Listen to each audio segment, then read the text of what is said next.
'Yan ta'adda fana ci gaba da matsawa al'umma a ƙauyuka daban-daban a jihar Kano musamman a Shanono da Tsanyawa da yanzu haka suka sake komawa bayan arangamar da aka yi da su da sojoji har ta kai da sojoji sun kashe akalla 'yan bindigar 19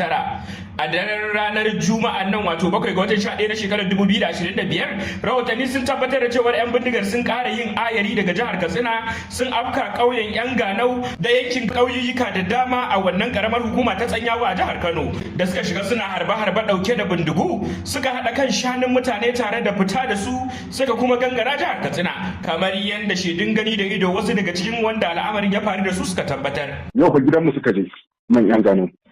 karamar hukumar Tsanyawa wallahi yanzu nan kane na ya kira ya ce ga sun ta kofar gidanmu kane na ya kira ne ya ce ga su a cikin garinmu gaba daya 'yan Ganau mai gauka kuma garin babu wani daji ma da zaka ce wani abu nan malafa babu wani daji daga cikin karamar hukumar Tsanyawa titi ne zaka biyo babu rami ba komai har cikin garinmu. Suna da yawa suka je?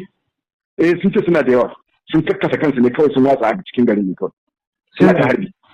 sun fara harbi sun fara harbi wallahi tallahi wannan kane na ne ya kira ne ya ce min ai ga su haka ma sun fita da garin sun shiga daji shine nace to su hau sama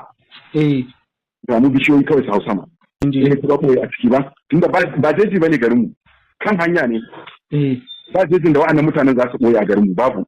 in kuma da za a yi kwandanin nasu babu yanda za a yi masu fita daga wannan area gaba daya wallahi tallahi yanzu haka abin da ke faruwa ke. Wannan yana zuwa a cikin ƙasa da sati guda da samun rahotannin kai hare-haren su da suka kai a wannan ƙauyuka wanda kuma rundunar sojin Najeriya suka yi musu kwanton bauna tare da far musu har suka kai ga kashe 'yan bindiga 19 ko da cewar a wannan arangama ma an rasa rayukan sojojin Najeriya guda 2 wanda kuma 'yan bindiga suka sha alwashin sake komawa garin hakan kuma ta faru suka koma a wannan dare na ranar Juma'a duk da cewar a wannan karan babu rahoton yin garkuwa da wani ko kuma rasa rai baya ga harbe-harbe da suka yi da kada shanun mutane suka tafi da su. 'Yan bindigan da suka yi garkuwa da mataimakin sifika na majalisa a jihar Kebbi yanzu haka sun sake shi. Rahotanni a wannan rana ta ranar Lahadi 9 ga watan 11 na shekarar 2025 daga majiya mai karfi a majalisar sun tabbatar da cewar Muhammad Ismail Bagudo ya shaki iskar yanci bayan shafe kwanaki a hannunsu suna rike da shi. Idan za ku iya tuna mun kawo muku labarin yadda 'yan bindiga suka afka masa bayan ya yi sallah